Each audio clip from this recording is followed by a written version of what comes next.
from 3D print and paint figures, and today I'm going to start a video series on from beginning to end, having nothing to slicing to printing to painting to figures and putting them on my shelf and showing the whole process I go through from beginning to end.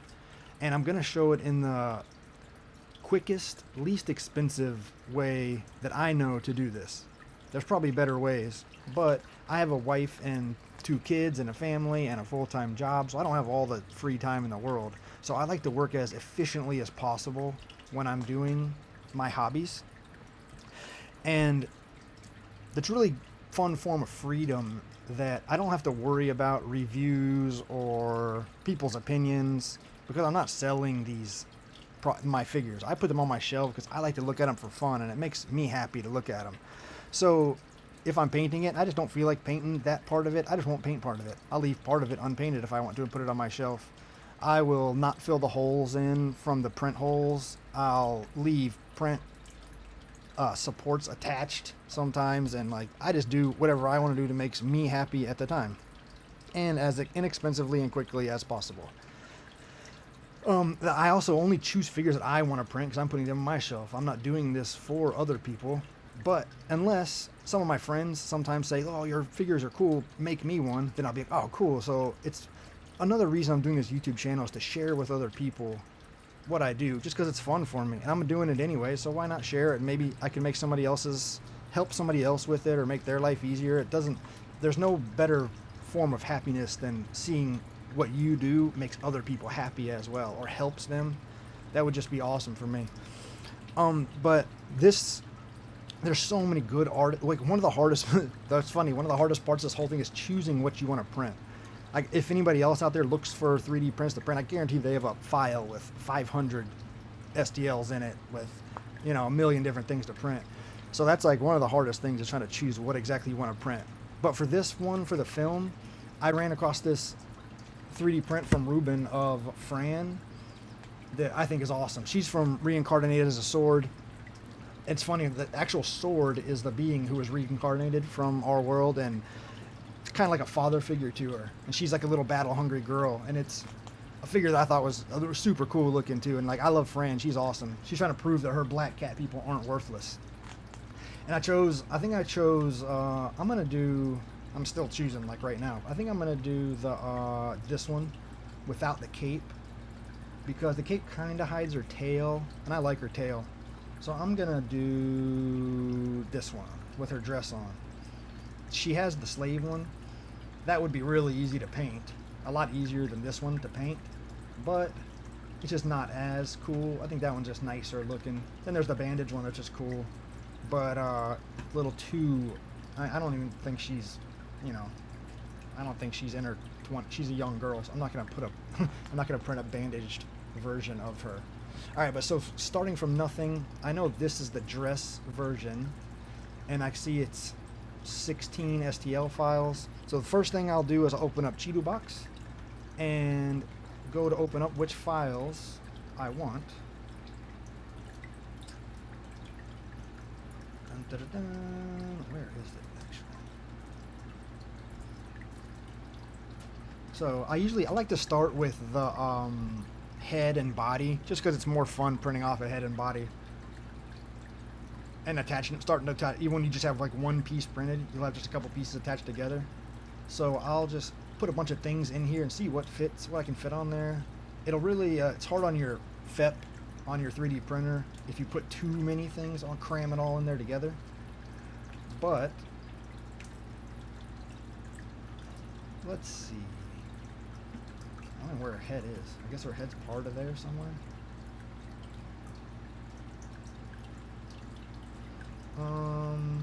Definitely her body. There's 2 different bodies. One is upper with the cape and one's without the cape. I want to do one without the cape. That's this one. So this one I don't need.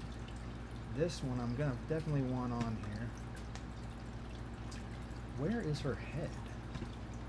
I didn't even see it in the options.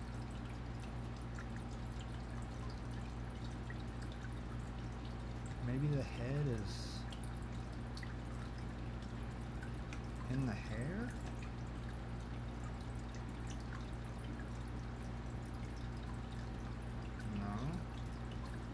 one hair's with the cape, one hair's without the cape. I could do the body first. At least I can attach those two together. Alright, get rid of that, and that. No, I want to do the head. Where is her head?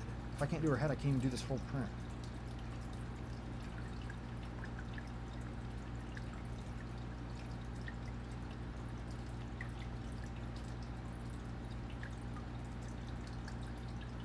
There's the head. Or the slate. But why does the dress one not have a head in it? I guess they just... You gotta go piece it together yourself, I guess. Huh. Super weird. Alright, but anyways. There's a head.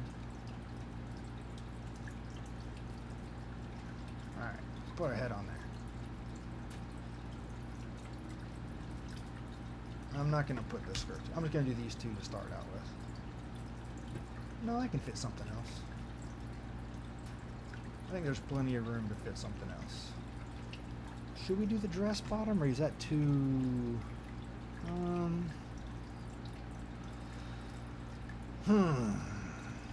Let's do... Oh, let's do the hairs. At least one of the hairs will fit in there. At least so we can put it on her head and see what she looks like. Alright, so this hair... This one's with the cape. I don't want that guy. So we want the back and the front. Cool. And just for fun, this guy is going to be by itself. Some of the smaller things sometimes you want to put in the middle.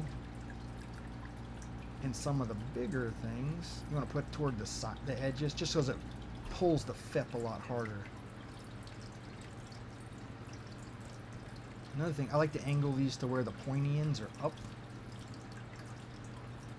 Just because it seems like it's easier. They print better sometimes. I don't know. There's a lot of theories you'll hear people say about, oh, print this. I know the face is up. One thing you don't want to do with a face is have the nose perfectly straight up, because the way the layers print, it'll be a hole in the end of the nose. I'll show you some of my other prints that have it. There's a hole in the nose because I put the face straight up, or the nose was pointed straight up to where a layer was, a circle was right at the nose, and it makes a hole in the nose sometimes. But since she has a flat top of her head, I think I'm going to do hers more of a chin up. As long as no supports are sticking into her face, you should be good. And this guy needs to be around the other side. See those little points that are sticking up? I want all the points. As many as I can. It doesn't. You don't always do it right.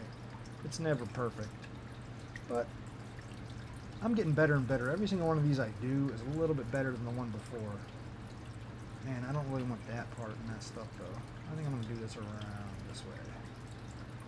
Because I like her neck, this area. There's certain areas that I like to, I know I'm going to want to look at. And I know when I put her head on, if the neck has support holes in it, then I'm going to get, I'm not going to like that. So I'm going to make sure that that doesn't have supports on it. But I'm not liking these sticking down, but we'll figure it out. Alright, but anyway, so next step is select them all, and then you want to hollow this. I do a 1mm thickness. You couldn't do a lot thicker. It makes pinning really hard when you have really thin walls. Like, it makes pinning borderline impossible, but it's okay. We can figure it out. Enough super glue, you can figure anything out. I might actually bump that up to like, I'm going to make the walls 1.5. A lot of this stuff I do, there's no rhyme or there's no real thought behind it. It's more like, it looks about right, and then I do it. And like now I'm going to make some holes. 1.5 hole I think is about right. So then I stick a hole.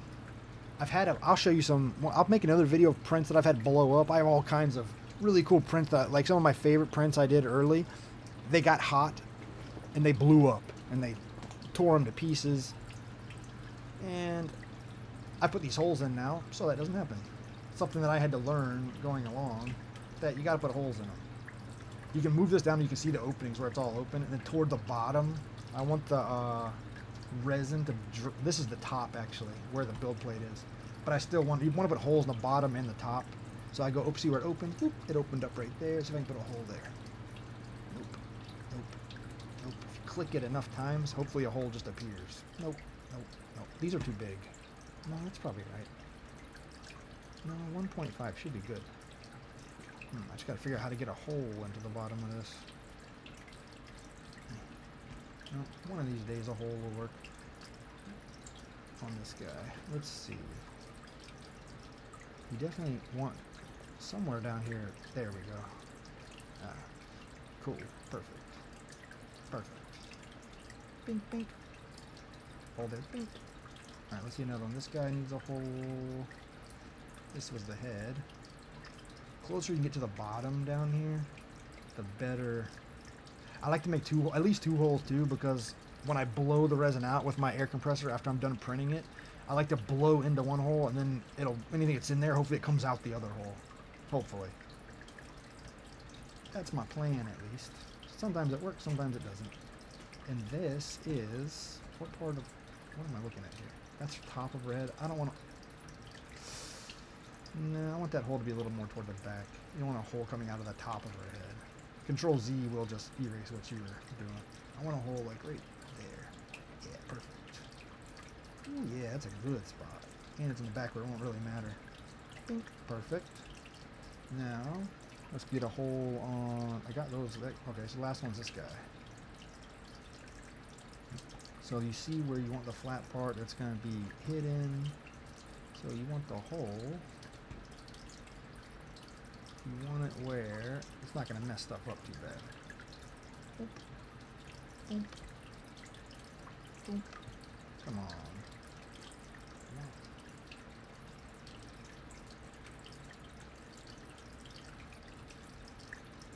Oh, at least I got one good hole in it. There's got to be another place I can put a hole in that. This guy. You're really not going to let me put a hole there?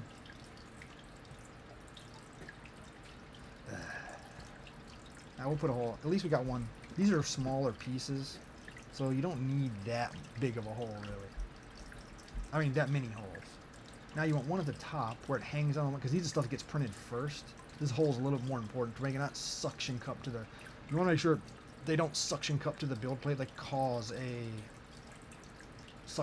It'll pull your build plate. It'll mess all the prints up really bad if it's just. You got to try to think. You don't want it to suction cup to the build plate. So that guy's good. I wonder if I can get one up there. Didn't go all the way through. You gotta check, see that one went all the way through? It goes whoop. That means you did 0, other than just mess your print up. So you don't want that to happen. That's why you do this, to see where it actually opens up. Ooh, the arms are good one too. See, whoop, inside there. I like to put holes in here. Bink! And that also makes it a place I can put a wire through it if I need to. Even though it just goes into a hollow opening, I still do it. Because it kind of holds onto the sides. Better to be able to put a wire through it than not put one through it. So, bink.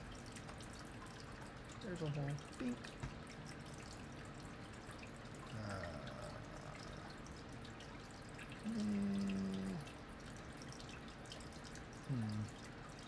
Sometimes in the hair, I'll just make random holes in the hair because it's the hair. Who cares? But this one, nah, I'll do one. Those are probably good. Good. This guy, all these flat parts of the head, you can just stick holes all in the head, all you want to. Anywhere where you know it's going to connect and you won't really see it. That you might see. A little bit. That's when I look back at this. See the bottom of her neck? Yeah, I'll just leave that. You see, and then that should be good for the holes. Now, push this guy. This is where the supports are put in. A lot of these are auto supports. I put the contact depth up higher just because it. I want to make sure. A lot of times the supports aren't attached, but the way my settings are, you can copy these if you don't do. This is just light supports. A lot of this is. I think I messed with some of it, not very much. I copied somebody a long time ago, but I just do all. Make it quick and easy. Bink, bink, bink. Sometimes the prints mess up and I'll have to go back and look at them and see why I think they messed up. But a lot of times if they mess up, I'll just clean my FEP and my printer and print it again and it works fine the second time. Just sometimes printers work good, sometimes they don't.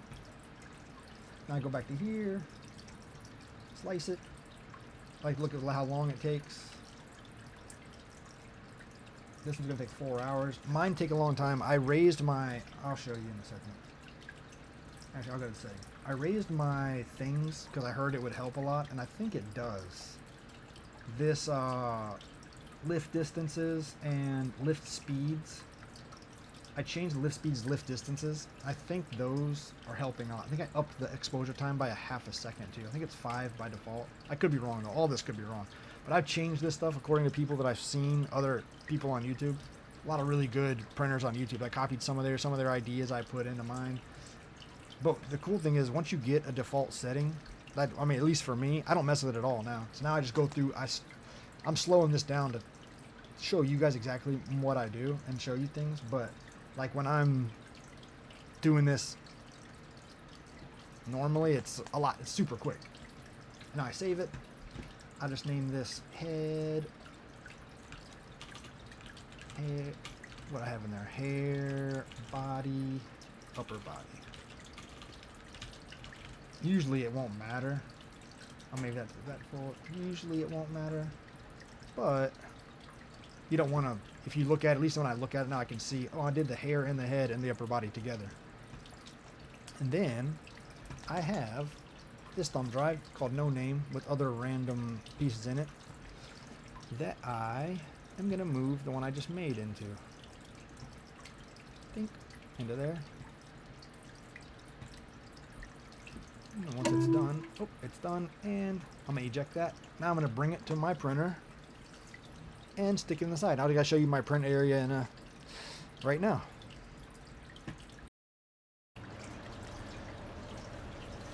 This is my little Frozen Sonic Mini. I just plugged my little USB stick into the side, picked the file I want to print.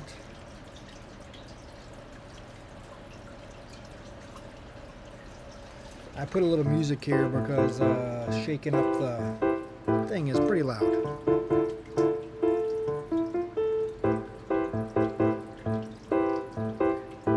Shaking the resin is important. You're supposed to shake it up really good. I had already previously shake it, but I just shook it in front of the camera for a second just to, because shaking it's fun.